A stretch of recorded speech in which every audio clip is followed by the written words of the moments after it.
Hi,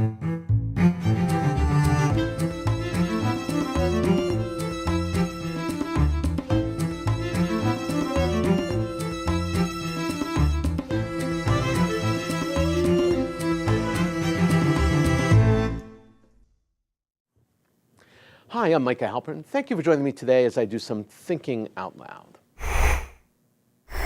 Our first segment is called Background Briefing. The first thing I've been thinking about is engineers.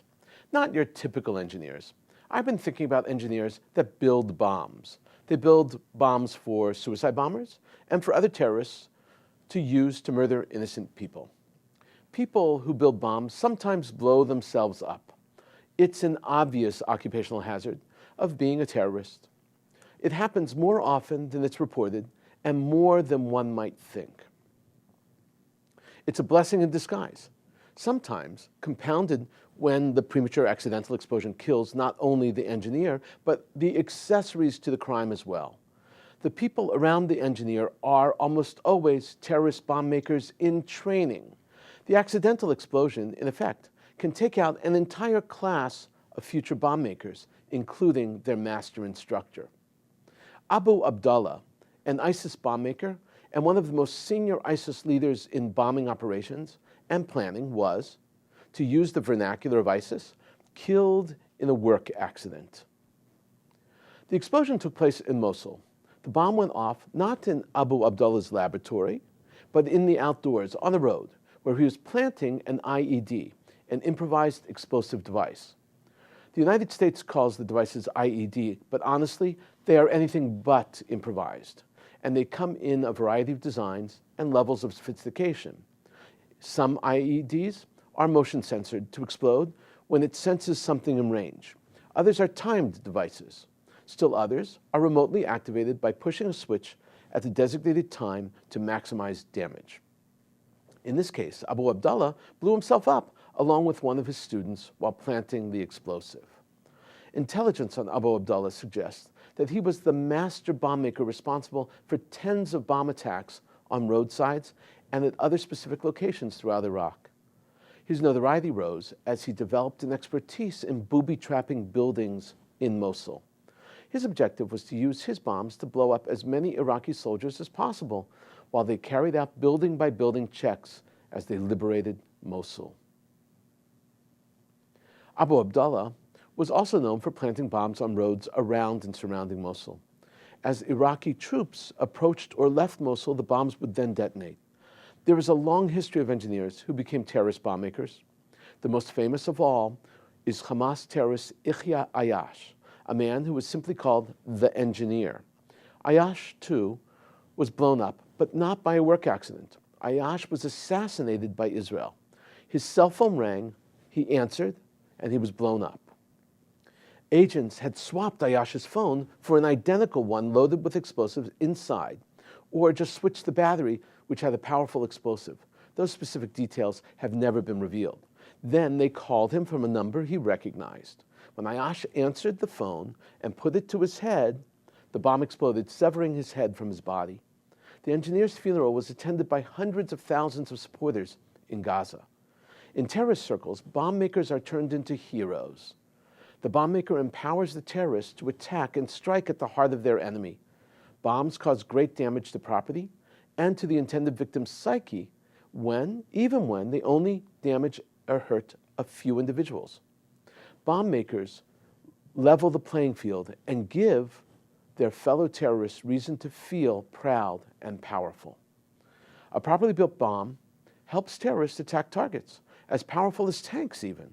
The weakest part of a tank is often its soft underbelly, and the IEDs, which strike right there, have caused great damage and suffering. Israel's worked hard to combat this threat by re-outfitting its tanks and adding tons of heavy plates to the bottoms. This way, even if the tank is hit by an IED, the soldiers inside the tank will survive the blow. ISIS bomb maker Abu Abdullah is just one of several notorious ISIS murderers who has died of late. News has emerged from several sources that Abu Sayyaf, the infamous ISIS decapitator, was killed by unknown people in Nineveh. Abu Sayyaf rose to fame and notoriety after Jihad John was killed. Remember Jihad John, who until his death had been the most famous of all decapitators, was the British mass terrorist who went on air and publicly beheaded his Western captives. Abu Abd al-Rahman, another notoriously evil murderous butcher, the man who used a meat cleaver to cut up live women, was shot and killed by an unknown group in Mosul. Abu Rahman was the ISIS leader of a murder cult, not just a division. The fear he struck in the hearts of civilians was chilling. He cold-bloodedly murdered hundreds of women who refused to become sex slaves to his soldiers. Part of the message of the terrorist is to spread fear. Methods are selected in order to stir as much fear as possible. For their followers, terrorists become legendary superheroes. For their enemies, they become notorious murderers. When these mass murderers are killed, it is essential that we, their intended victims, announce the death and recall the horrors they perpetrated. They were not successful, and in the end, good will defeat evil. The terror of ISIS and al-Qaeda have enveloped the Middle East. Every country is worried that the extremism will destabilize their homes. That includes the monarchs, the dictators, as well as the Turkish leader, which outside of Israel is the only other democracy in the Middle East. I don't know what to call Iraq and Lebanon. Jordan has been hit hard by ISIS terror attacks, and now they're ratcheting up their fight against ISIS. Jordan attacked ISIS bases in southern Syria. They attacked an ammunitions depot. They also attacked a factory that builds car bombs and the building that houses ISIS fighters. The Jordanian army released a statement declaring the success of their mission. This is what it read. The operation resulted in killing and wounding a number of members of the terrorist gang in addition to destroying a number of vehicles, said the army statement published by the Petra news agency.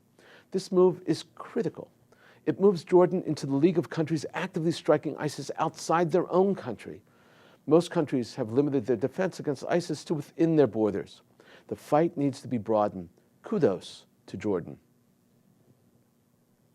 On the Turkish front, it's essential to point out that Turkey arrested 400 suspected terrorists. Turkish military and police conducted raids throughout Turkey in 6 provinces all around the country at the very same time. Add these 400 to the 780 suspected terrorist Turks already arrested. Of those already arrested, by the way, there are 350 foreigners who are terrorists. Turkey is the latest country to make the decision to intensify their actions against ISIS. Countries in the region have stepped up their game. This change is important. These actions show a change in local momentum and in attitude.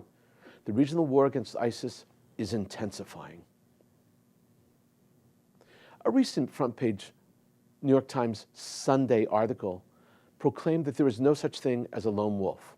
Finally, I say. Some of us have been saying this for years. We were told by the others that we don't understand it. It's as if we are living in a different world. Of course, there are still anarchists and private political lone wolves, but not when it comes to Muslim terrorists. Almost every single Muslim terrorist acts together with ISIS and al-Qaeda. The individual terrorist may not be a member of a terror group, but they have all been activated by terrorist media. Terrorists in the United States and in Europe engage in ISIS social media and watch their videos. These are motivational videos. ISIS and al-Qaeda also have operational videos and how-to videos. They have videos explaining Islam and videos explaining how to gather supporters, as well as how to encrypt your emails and messages to remain safe and off the radar of the police. These media even allow for communication back to the nerve center of ISIS and al-Qaeda to get personal tutoring when needed. Finally, the New York Times seems to understand what I've been saying all along. Coming up next, Points of View. Here's what some important voices have been talking about. We're only going to discuss one column today. The emphasis of the show is going to be heavy on the cartoons today. This column is from U.S. News and World Report, from the Opinion and Blog section. U.S. News is now only online. It was, along with Time and Newsweek, one of the 3 magazines, weekly magazines, that informed America for decades. They have all dropped in prominence because of the advent of the internet. U.S. News and World Report had a different style and continues online with that different flair and different style. U.S. News always had a little more depth, a little less fluff than Time and Newsweek. That continues to this day. This column is entitled, "Try a Real-World Strategy to Fight Terror," and then it's subtitled, "Donald Trump's Bold Promises Miss the Complicated Scope of the Islamic State Group Problem." And it is co-authored by Jeffrey Martini and Lynn Davis, and was published on February 1st, 2017. Jeffrey Martini is a senior Middle East analyst at the nonprofit, nonpartisan RAND Corporation, and Lynn E. Davis is a senior fellow at the same nonprofit, nonpartisan RAND Corporation. The RAND Corporation is named after and endowed originally by the famed author Ayn Rand, who developed a worldview in her novels, the most famous of which is The Fountainhead and then Atlas Shrugged. Her point of view embraced non-intervention and international laissez-faire. The authors are both contributors to U.S. News & World Report. This is how they begin. President Donald Trump has promised to eradicate Islamic extremism. This is a goal nearly all of humanity shares, as there is nothing redeeming and everything abhorrent about extremist groups like the Islamic State group. However, American policymakers, starting with Trump, need to grapple with real-world constraints, lest the efforts to attain this objective be counterproductive. Bold pronouncements obscure the risk that a campaign which skips key steps to eradicate the Islamic State group would do more harm than good. Combating the Islamic State group requires a coordinated strategy that proceeds on multiple fronts, targeting the group's ability to recruit, finance, move material and fighters, plot attacks, and hold territory.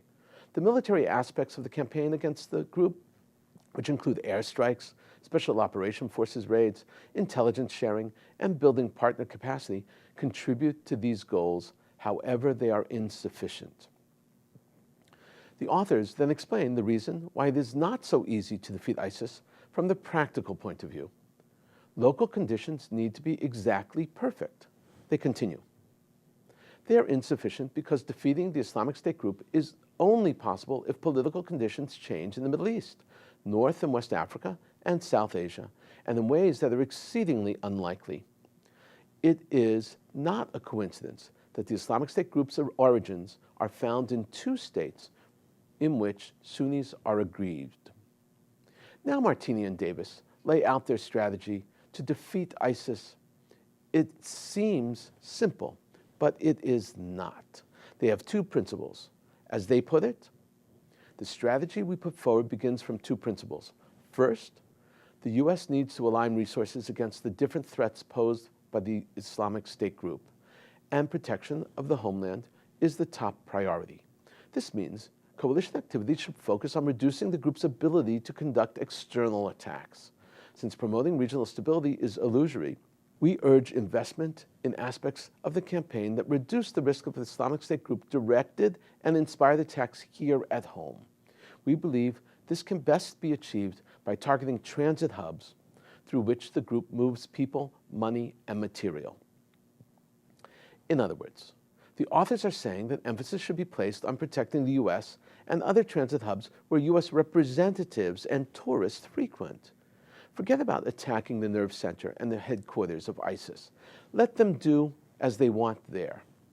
This was the first principle. The second principle is to transform the entire Middle East and its culture. This is how they phrase it. Our strategy in Iraq and Syria calls for steps to remove the underlying conditions that feed Sunni grievances, e.g. by pressing the Iraqi central government on inclusivity and reconciliation, and balancing support for the Kurds with avoidance of fueling regional conflicts. To be clear, this could slow the liberation of territory from the Islamic State group's control, but with the advantage that once liberated, areas would be less vulnerable to subsequent reversals. Now Martini and Davis conclude. They ultimately assert that Trump, without using his name, will fail. In order to succeed, Trump needs to reorient his approach to ISIS and the Middle East. They write, "We think the force limitations set out by the previous administration were a wise obstacle to the proverbial slippery slope. Those limitations are even more important at a time when political leaders are attempting to outbid one another on who is tougher against the extremist threat. Yes, strategy design should reflect mission requirements, but it should also be based on the scope of interest at stake and the risk the United States is willing to bear to advance those interests. The authors, Martini and Davis, raise some important issues, but I think they are extremely myopic. It is essential to destroy the nerve center of the terrorists.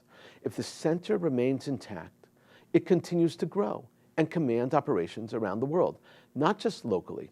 They will thrive. But most importantly, when the heart is still functioning, it means they are still recruiting more members. Coming up, commentary through cartoons, where pictures tell the story. We're going to look at a collection of cartoons today that all deal with the issue of Trump and the Statue of Liberty. After the election, it has become even more difficult to find cartoons and even columns that are not specifically Trump-oriented. Our subject today has to do with the nature of proper critique. Can cartoonists push the envelope too far? And if they do, where is the line? I'm convinced that most of us have a similar threshold for tastelessness when it comes to these issues. The first set of cartoons comes from the German weekly news magazine Der Spiegel. The first cartoon was on the Der Spiegel cover, and it was published on Saturday, February 4th. The cover depicts a cartoon figure of Trump with a bloody knife in one hand and the statue's head dripping with blood in the other. It carries the caption in German, "America First." This cartoon followed a series of attacks on Berlin's policy by Trump and his aides that have marked a rapid deterioration in German relations with the United States. I'm quoting here. Der Spiegel does not want to provoke anybody, editor-in-chief Klaus Brinkenbaumer told Reuters TV after the cover set off a debate on Twitter and in German and international media, adding he was surprised by the impact of the illustration. He continued, "We want to show what this is about. It's about democracy, it's about freedom of the press, freedom of justice, and all that is seriously endangered. So we are defending democracy. Are these serious times? Yes, they are." Well, what do you think? I think this cartoon is totally out of bounds. It goes too far. Next up are two other covers of Der Spiegel from November, just to do a comparison. But these are within the bounds. They're extremely critical of Trump, but not vulgar. The first is from November 12th, and the second from November 24th, both after the US election. These are much more acceptable and still not positive. They do not cross over the line. The cover from November 12th depicts Trump as a crashing sun, about to crash into the earth and obviously destroy it. The German reads underneath, "Das Ende der Welt," which means the end of the world. And in the parentheses, "Wie wir sie kennen," which means, this is an idiomatic expression, by the way. The phrase means as we know it. The end of the world as we know it. As an aside, the letter W is pronounced as a V in German and many other languages. The cover of the next Der Spiegel from November 24th is a photoshopped montage. It depicts the Trump family. Trump is seated on a throne of gold with dollar signs. His family surrounds him. And on the floor, you see the seal of the president. He almost looks as if he's the devil surrounded by his court. The title reads, "Die Trumps," which means the Trumps, and the subtitle reads, "Ein schrecklich machtig Familie," which means on the making of a strictly exclusive family. Again, critical, but well within the bounds of good taste. Here is how other cartoonists used the Statue of Liberty on their cartoons. The first is from Bulgaria. The Statue of Liberty is burning America. Not a positive piece, but certainly well done and within bounds.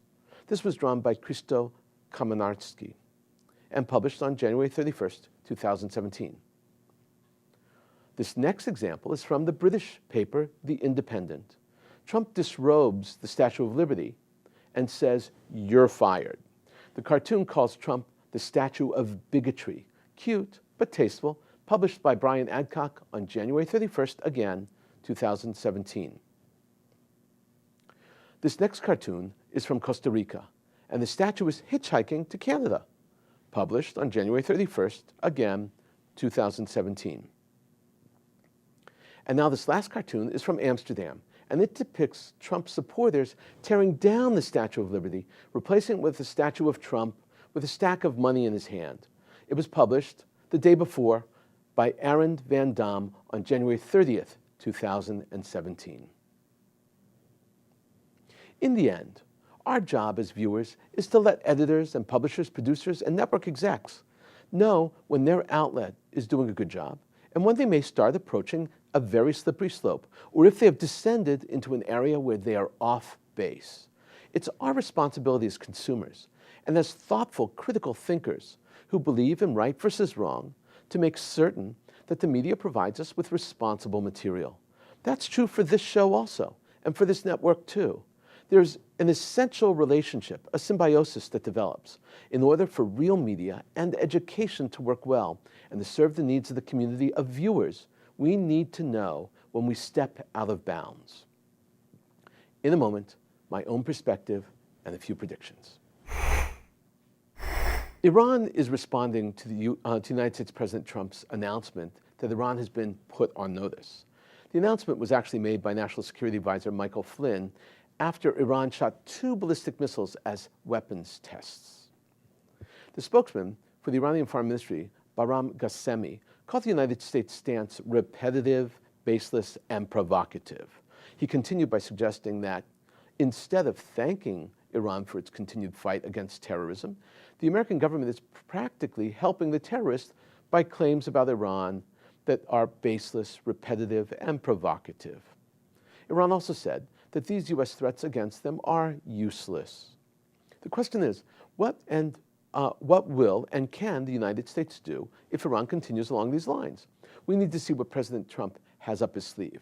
My prediction is probably renewed sanctions, at least at first. Foreign Minister of the United Arab Emirates said that the executive order limiting entrance to the United States from 7 Arab countries that are centers of terror, they are Iran, Iraq, Libya, Somalia, Sudan, Syria, and Yemen, is not anti-Muslim. Sheikh Abdullah ibn Zayed Al Nahyan issued a statement during a press conference with his Russian counterpart, Sergei Lavrov. Lavrov was visiting Abu Dhabi to talk about issues related to ISIS in Iran and Syria and other Middle East tensions, as well as the new U.S. president. The Sheikh told the press that the 90-day policy did not include most Muslims at all and was not directed at Muslims, but rather at countries that are filled with terrorism. The United Arab Emirates foreign minister said that the United States has the right and the responsibility to behave in this way. Good news. Israel and Turkey are mending fences. For the first time in 6 long years, high-level talks between Turkey and Israel are taking place. Yuval Rotem, Israel's new Director General of the Foreign Ministry, flew to Ankara, the Turkish capital. Rotem's main meetings were with his Turkish counterpart, Umit Yalçın.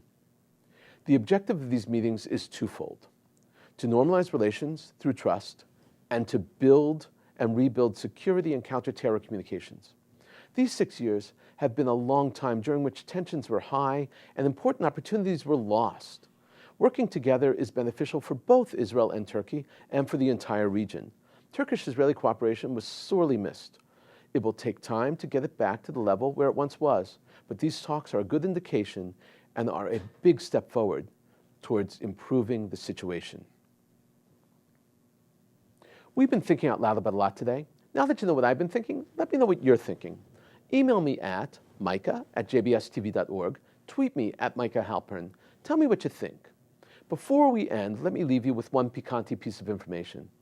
We've been speaking about doing the right thing and recognizing when things are wrong and right.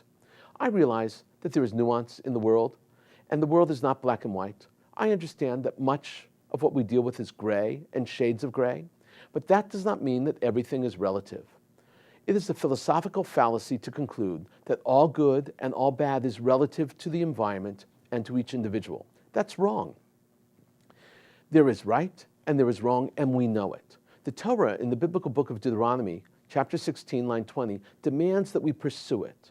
It reads, tzedek, tzedek, tirdof, totally mistranslated almost always as justice, justice one should attain. Not true. Tzedek does not mean justice. It means righteousness. There's a big difference. Justice comes from a court and from laws. Righteousness is different. It means doing the right thing. Tirdof means to pursue, to chase after something. It is the imperative, absolutely imperative, that we understand that one is in the process of achieving that when we use that word. Pursuing righteousness is an active state. My namesake, the prophet Micah, said in chapter 6, line 8, what does God ask of you? Only to do justice, asot mishpat, va'avat chesed, to love righteousness, and to walk humbly with your God. Chesed here is often mistranslated as mercy. That's not what it means. Chesed also means righteousness. Righteousness coupled with love. That's what chesed is. Here, tzedek and chesed are synonyms. And in this verse, righteousness is combined with justice. Thank you for thinking out loud with me, Micah Halpern. Let's think out loud again next week on JBS.